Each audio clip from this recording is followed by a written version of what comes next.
Chceme vybudovať komunitné centrum, chceme vybudovať možnosť riešenia nejakej zamestnanosti pre rómskych spoluobčanov, a to je práve náväznosti na tú aktivitu zberu a triedenia odpadu, aby sme si vyrábali biomasu a peletky na možnosť spaľovania našej centrálnej kotolni, čiže aby sme dali prácu aj tým občanom, ktorí či už sú bez vzdelania alebo s nízkym vzdelaním, práve pre tie rómske komunity. Na základe uznesenia vlády z príspevku, keď bolo výjazdové vo Svidníku, mesto dostalo 500 000 eur na budovanie protipovodňovej ochrany mesta. Dokončujeme v týchto mesiacoch práve ochranný val na rieke Topľa a v spolupráci so Slovenským vodohospodárskym podnikom aj ochranný val na rieke Radomka. Mesto Giraltovce je atypické tým, že aj keď je malé, je usadené v doline a cez mesto prechádzajú dve rieky, Topľa a Radomka, ktoré v posledných rokoch nám robia časté záplavy a poškodzujú nielen majetok mesta, ale aj občanov. V neposlednom rade cez práve tej rómskej komunity začíname budovať byty nižšieho štandardu. Mesto v minulom roku vykúpilo pozemky, tohto roku chceme postaviť 12 bytov nižšieho štandardu a perspektívne ďalej ďalších 18. Niečo podobné ako stavalo okresné mesto Svidník, čiže byty tzv. Kontajnerového typu. Prvých 12 možnosťou ako byty rodinného typu, aby to boli trojdomčeky a potom neskôr aj 18 bytovú jednotku ako Svidník. Je to skutočne dosť, čo sa robilo v meste Giraltovce a rovnako tak veľa urobilo aj Centrum voľného času tu v Giraltovciach, na ktorej pôde sa nachádzame. Aký je váš pohľad na činnosť Centra voľného času? Ak by som mal zhodnotiť činnosť Centra voľného času v meste Giraltovce, dá sa povedať, že bol som aj pri jeho zrode. Vieme veľmi dobre, ako ťažko sa rodili kompetencie, ktoré prechádzali zo štátu na samosprávu v roku 2002-2003. Aj táto kompetencia, ako originálna kompetencia mesta Centra voľného času, aj v našom meste malo značnú takú, by som povedal, nepoviem, že zlú, ale takú stagnáciu. Dá sa povedať, že pracovníci, ktorí tu robili nejakých 20-30 rokov a nemalo to nejakú perspektívu ďalšieho vývoja. Veľa úvah bolo aj o tom, či zrušiť ako po iných mestách, zrušili Centra voľného času, brali to ako zbytočnosť.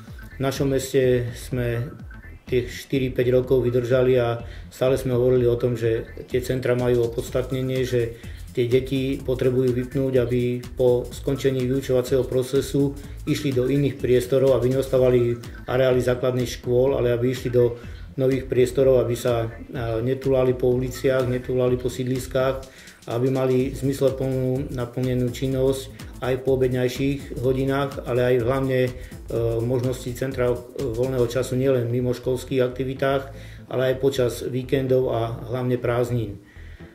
Možno, že mali sme v Giraltovciach trošku aj šťastie, že k nám prišli potom do centra pracovať ľudia, ktorí práve tieto naše požiadavky a naše úlohy chceli realizovať.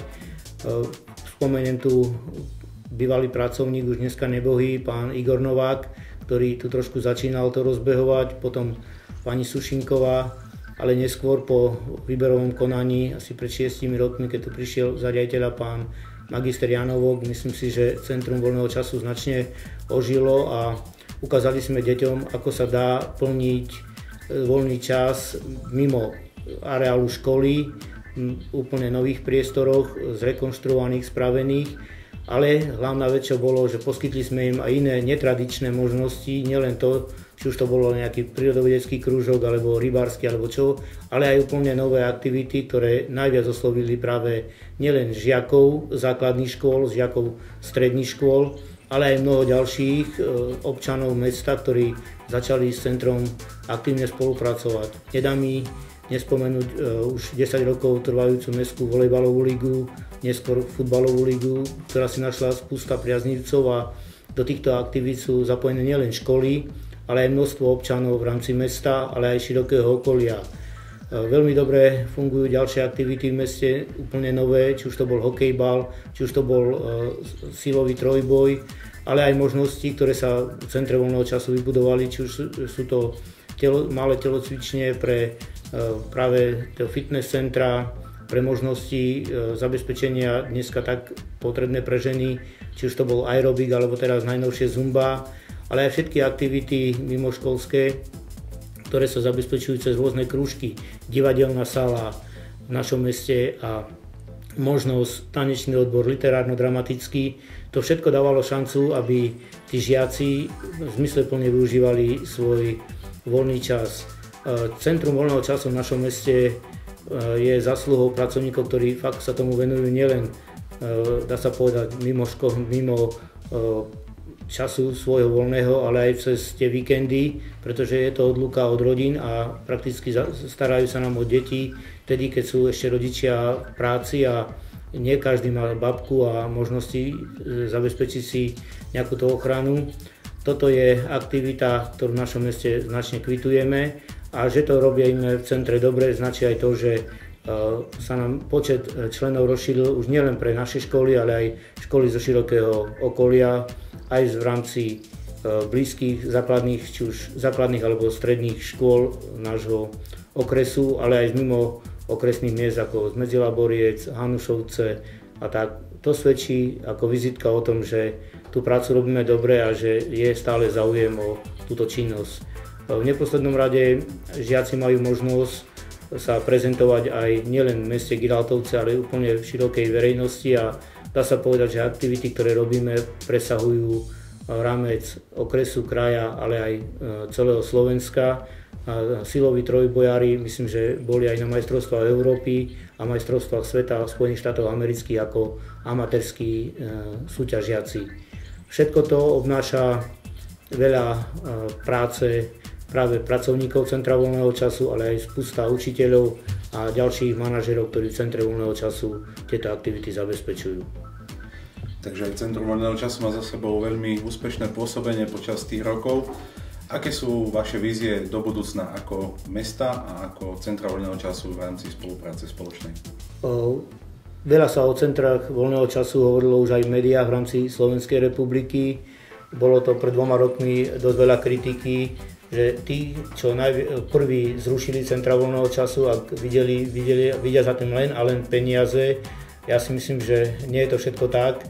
Centrum voľného času, ktoré, dá sa povedať, nechcem povedať, že prežilo tie krízové roky, ale Centra voľného času niektorí riaditelia v rámci Slovenskej republiky zneužívali a dávali, možno, že to bola trošku medzera v zákone, že písali do stavu žiakov alebo klientov na 2-3 krúžky jedného človeka.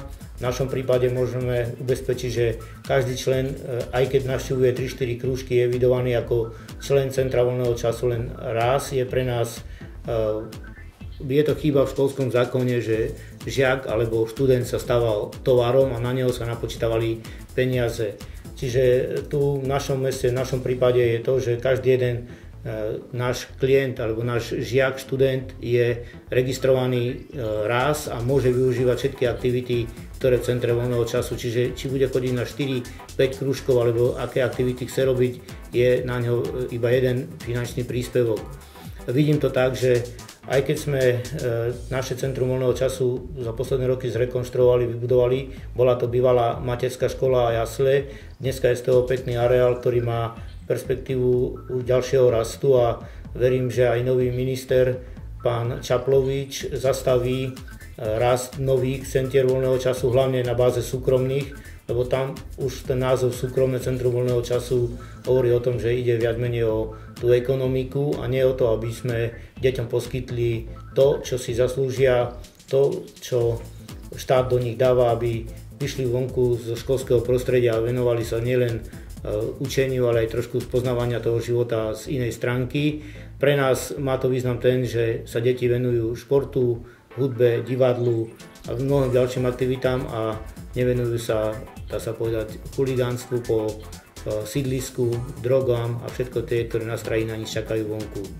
Ja verím perspektívu centier voľného času, aj keď možno trošku zredukovanom počte, že trošku sa obmedzia možnosti vzniku súkromných, ale tie centra voľného času, ktoré majú vybudované svoje štruktúry, ktoré majú svoje už zázemie, že budú určitým prínosom a určitým tromfom a 2 kroky vpredu pred tými, ktorí by mali vznikať nové. Určite dávam tomu veľkú perspektívu ďalej. Takže, vážené dámy a páni, to bol primátor mesta Graltovce, pán magister Jan Rubis. Pán primátor, ďakujem vám za návštevu tu na štúdiu a budeme držať palce. Nech sa vám darí vám ako mestu a samozrejme aj Centru voľného času. Všetko dobré. Ďakujem pekne, ja verím, že aj táto aktivita, ktorá tu vznikla, dáva šancu našim mladým študentom, našim mladým žiakom, aby sa trošku dostávali do povedomia nielen v našej širokej verejnosti, ale verejnosti v rámci celého Slovenska. Ďakujem pekne.